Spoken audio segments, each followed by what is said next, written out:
Hello students, this is my third video.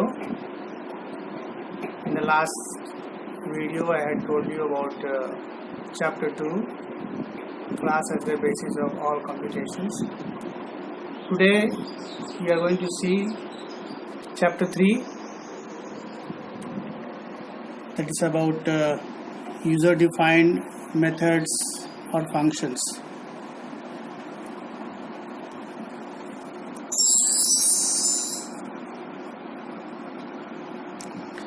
In this video, you are going to see first what is a method or a function.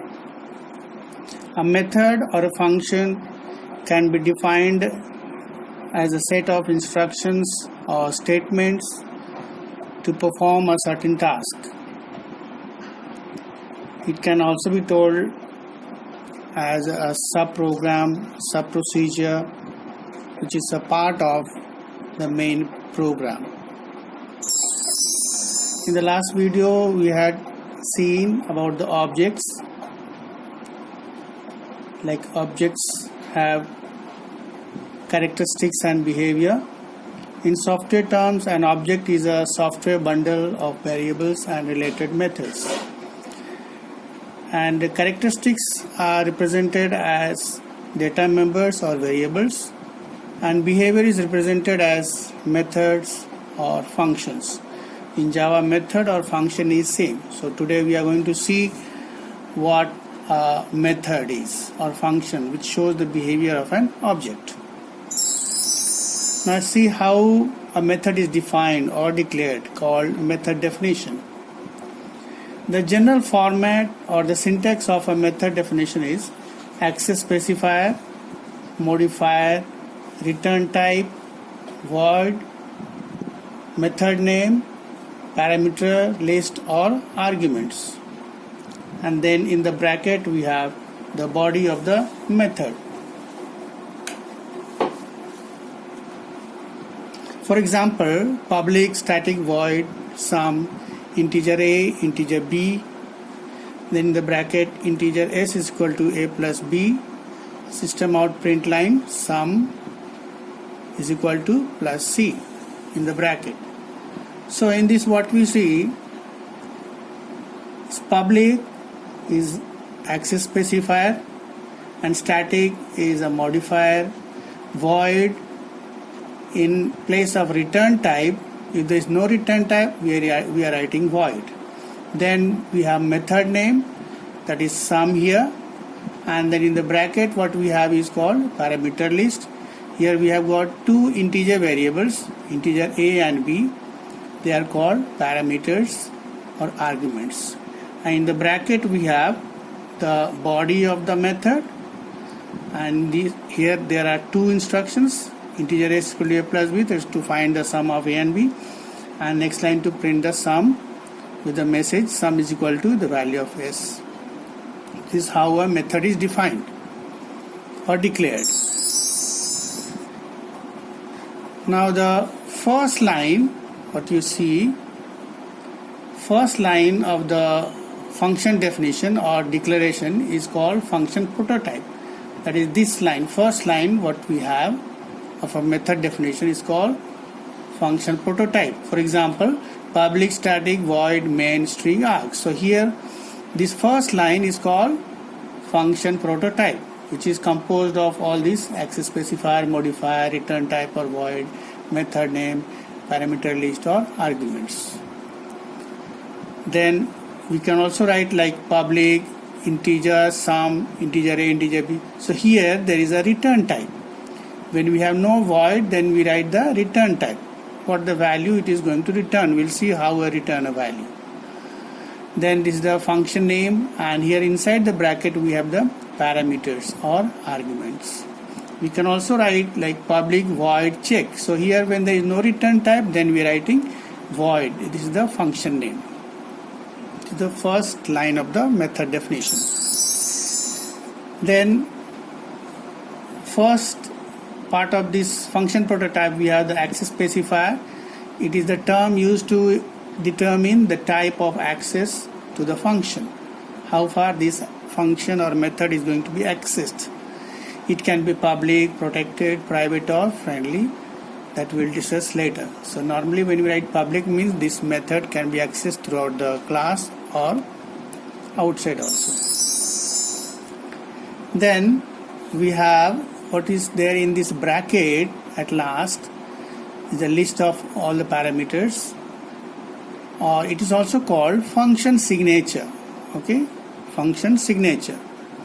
There are two types of parameters or arguments. One is formal parameter and another one is actual parameter or arguments. Then the return type. After modifier we are writing return type. Return type is what? Is any valid data type. You have learned about primitive data types, reference data types. So primitive data types, which are your integer, short, long, float, double and all these. So these are the return type we need to write before the method name. If no value return means there is no return type, then we have to write void. And this is one way to take the input through parameter method. It's not that method or function I am talking about. It's a way, like the way to take the input here in the bracket. Then let's see how we return a value.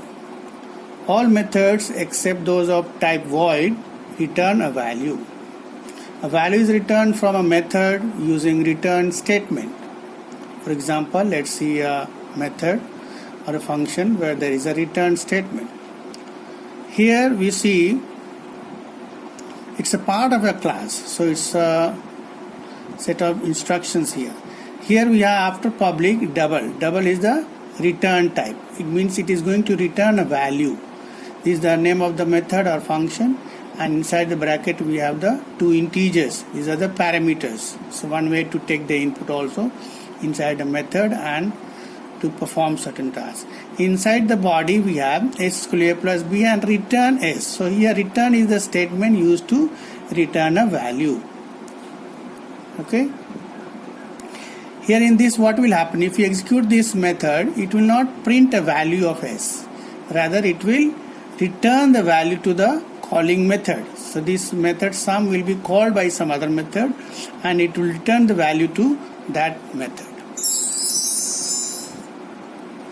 So all methods except those of type void return a value, and a value is returned from a method using return statement. Now there is an example.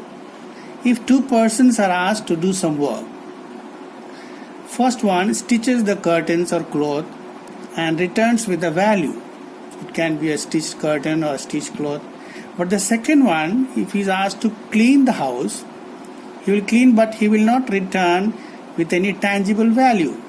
He doesn't return with a tangible value. But both have done a piece of work. Means in both the cases some function is done or some task is performed. But in the first case it has returned a value, but in the second one he has not returned a value. So if he is not returning a value, we are writing void. Otherwise we are giving any return type. Then how do we access a method or function? Now let's see one program here. Name of the class is findCube. Then we have got two methods here. One is cube and another is test. Now in this cube method we have got a return type here, double. Means it's going to return a value, and it returns a value with the help of a return statement. Here we have in this argument we have a value of n, a variable which will be taken as parameter, and it does what? It returns the cube of this number, n into n into n. So it is returning this value to the caller method. Suppose now from this method we are going to call that method. Now see another method we have test. Here where there is no return type, so we are writing void. If there is return type, then we have to write and no void. But if there is no return type, then we have to write void here. In this we have a variable a, integer type, and y as double type. And here you see carefully cube. this is the name of the method which we have written earlier. Both the methods are in the same class, but one method is going to call the another method. Now in this, when we execute this line, what happens? This will go to this method as a transfer of control and or a method call, and it will return a value. This cube method will return a value to this test method. Here test method is called caller method and cube is called called method. So when we call a method, see how the control is transferred from this line with the value a 6 here. It will go back to this line, to this cube method, and it will substitute the value of n with a, which is 6 over here, and then it will calculate the cube of n and it will store the value into C, and it will return the value to this particular method called text, and it will return the value into y here. Okay, so this is how a method returns a value. And how do we access a method? So your test is the method, calling method or caller method, and cube is the called method. So from one method we can call another method in the same class, even from outside also. Now a method is called or invoked in two manners. One is called by value and called by reference. In call by value, changes are not reflected back to the original values, and in call by reference, changes are reflected back to the original values. In Java, all primitive types are passed or called by value, and all reference types are passed or called by reference. For example, if your English teacher purposely writes an incorrect passage on his or her sheet and gives you for correction, if you copy down the given passage on your own sheet and make the correction, then the changes are not reflected back to the original sheet. It is on your own sheet or copy one. This is called call by value. But if the teacher gives you the original, his or her own sheet, and asks you to make the correction, then the changes or corrections are reflected back to the original sheet. You have no copy of it. This is called call by reference. Then now let's see with the help of a program. Name of the class is findCube, and in this we have two methods, cube and test. So here what we see, two variables here or two parameters. What we have, a here is called actual parameter or actual argument, and n here in this method cube is called formal parameters, because here value of a, which is 6 here, will be substituted to n, and then the method will be executed and it will return the value, which is the cube of n. It will store into C and return the value into y here in this method. Now the next topic in this chapter is function overloading. What is function overloading?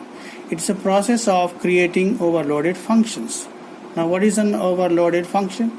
A function is said to be overloaded if it has several definitions in the same scope.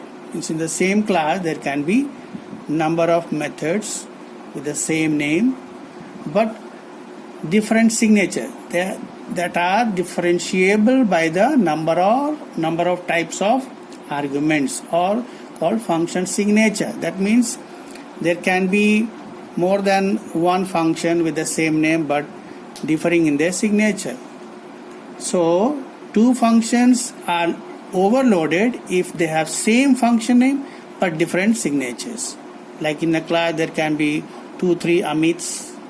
Their name may be same but they are differing in their titles, like Amit Sharma, Amit Gupta. So here the function signature differentiates the one overloaded function with the another one. Now we see how the overloading is done in the program. So using overloading, a program is written to calculate and print the area of square, rectangle and circle. Now here the class name is area overload, and we have got 3 methods here with the same name. So here name of the class is area overload, and here we see void area integer side. So this method name is area. Here we have no access specifier, but just return type we have written, and no return type means void. So it is not going to return a value here. There is no return statement here, and it takes an argument as a side and it calculates the area of a square. So this method is for calculating the area of a square. It prints the area of a square using the formula side into side. This method is also has the name area, but it has got 2 arguments as length and breadth, because this is to calculate the area of a rectangle, and it calculates by this formula and prints the area of rectangle. This area, another method with the same name but differing in their signature. Now here it takes an argument as a radius, which is of double type. It calculates the area using the formula pi r square and prints it. So here we have got 3 methods with the same name but differing in their signature. So what is given in the bracket is a list of parameters. It's called function signatures. So they are differing in their function signature. That's called here function overloading. Now there is a main method here in which we have created an objects. Like in the last video I told you, an object can be created.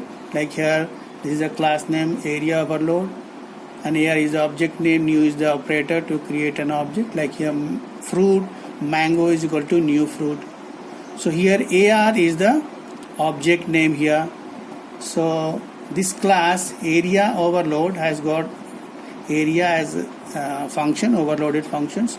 So AR object will also have the same property as its class, like mango has all the properties of a fruit. Then area, this is the method name we are going to access from this main method. So these all are having same function name.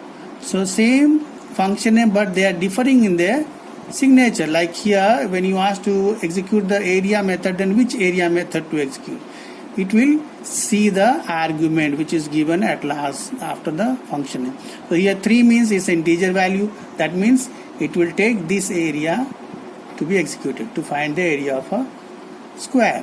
The second method is to calculate the area of a rectangle, because it's taking 2 arguments, integer arguments. And this third one is taking a parameter, like it is double type, so it is to calculate the area of a circle. So this is the way we use function overloading. So this main method is not needed. If it is asked in the program, then only we write. Otherwise, we have tried the function overloading this way. I hope this is clear to you all of you. So with this we come to the end of this chapter, user defined functions.